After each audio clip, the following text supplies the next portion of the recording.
And one of the ladies asked me today, she said, Alisa, so you said before I get engaged or have an exclusive relationship, we shouldn't have sex, we shouldn't give cherry, but is it okay to do everything else?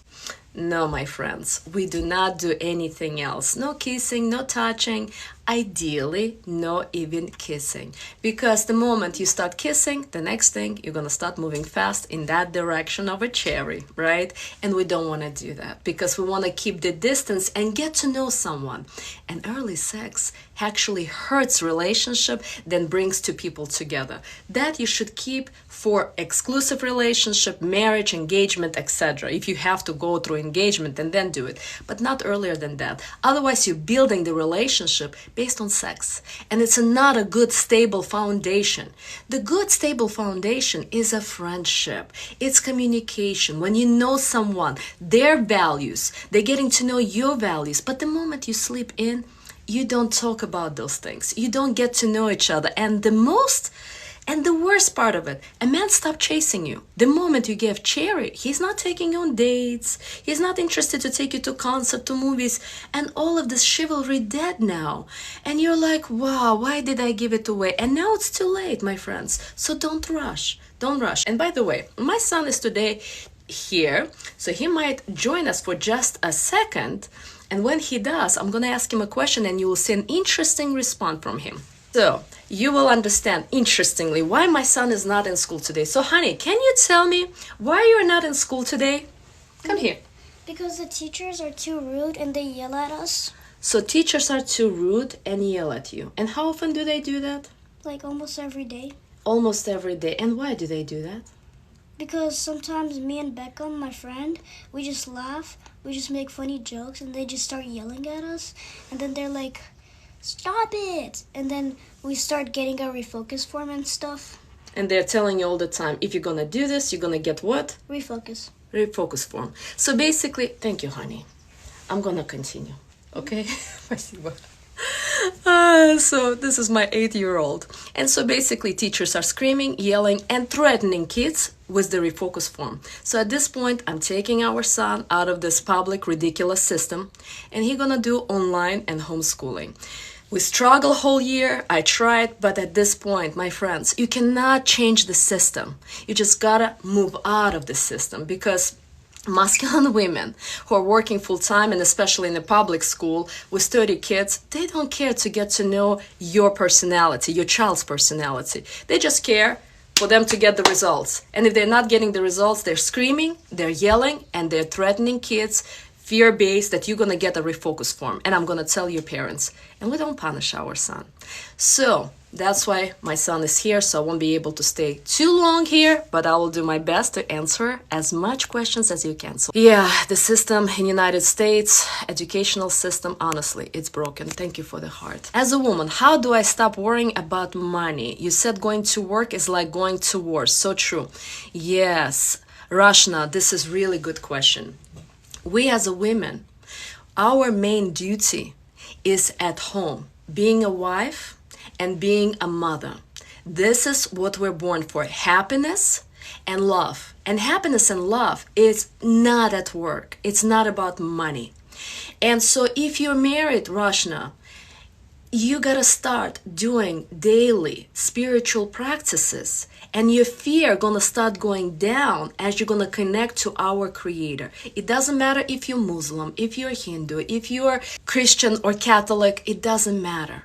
What matters is for you to overcome this fear that it's not enough, or maybe your husband not gonna provide if you're married.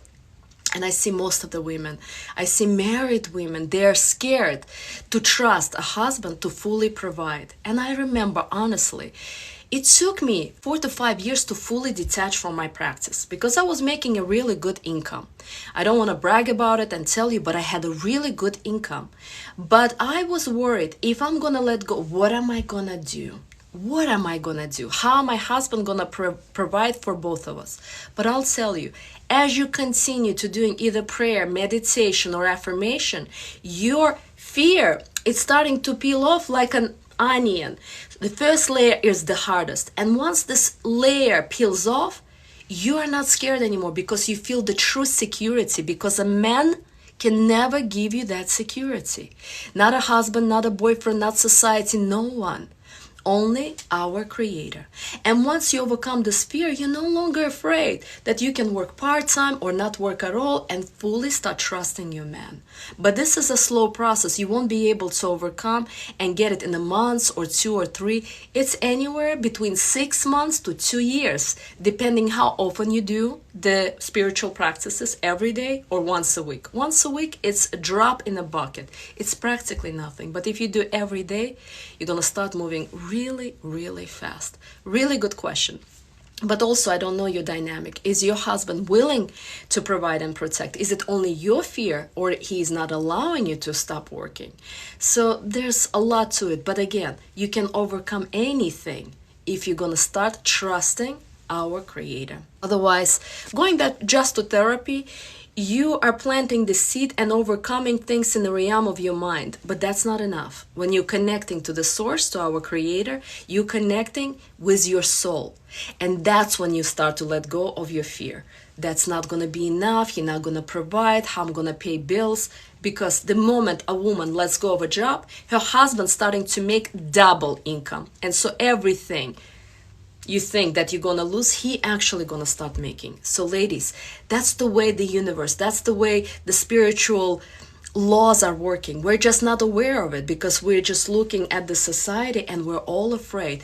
All women are working, they all have cars, they all have Gucci's and Dolce and Gabbana and Dior and Prada, and we think we all need to have that in order to be happy. But that's an illusion. Our happiness is inside, but it's inside when we're connecting to our Creator. Yeah. My husband has ADHD undiagnosed, and I'm finding it very difficult to deal with him. We are both 50. It doesn't matter whether husband has ADD or addiction or negative character like being greedy or mean or angry and etc. We all as a human beings have negative qualities. Most of the people, I will say, in 99%, has some sort of mental disorders, and not even one. Most of the people have anxiety or depression or both, and extras. Addiction either to sugar, either to smoking or to alcohol, and etc.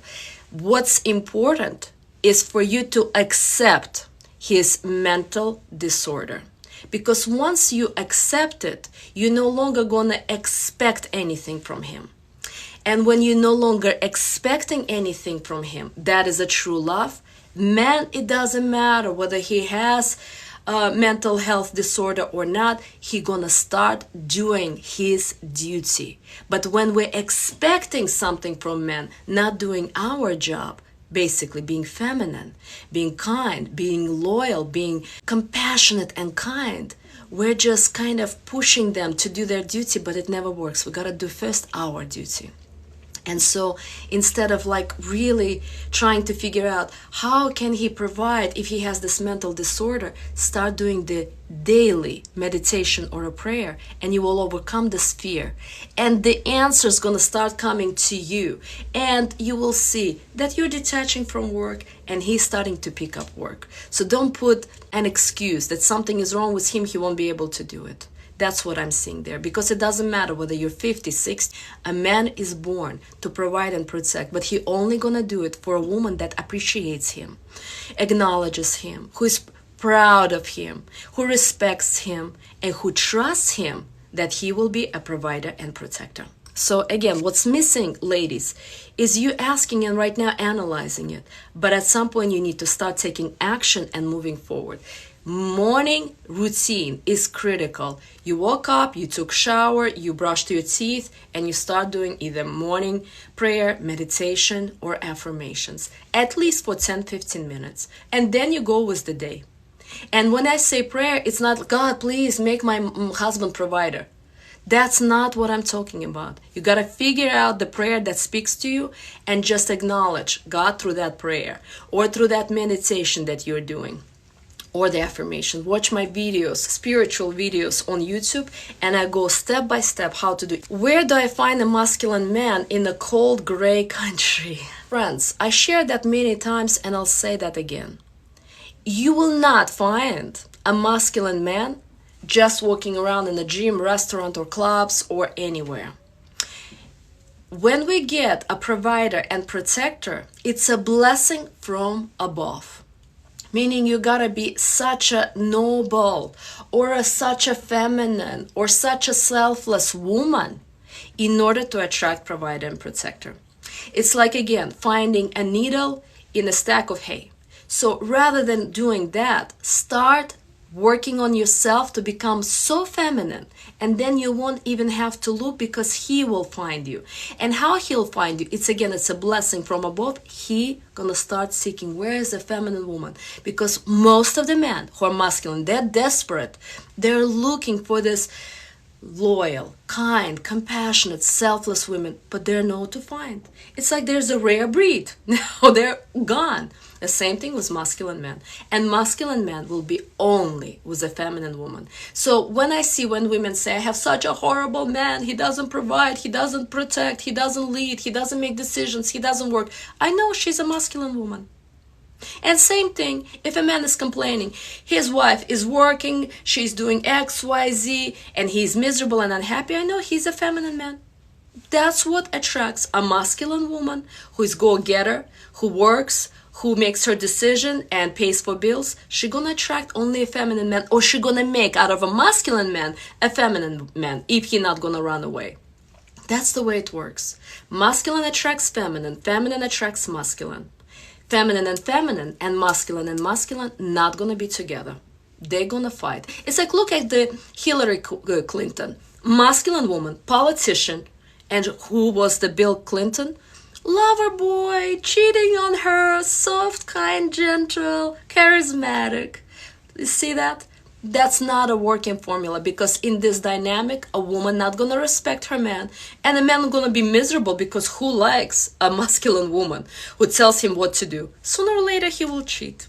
So you see, we ladies, we quit on us by buying into this equality system. Will left us behind. The most vulnerable, the most powerful thing we have is our femininity. Through our femininity, we're connecting to our intuition.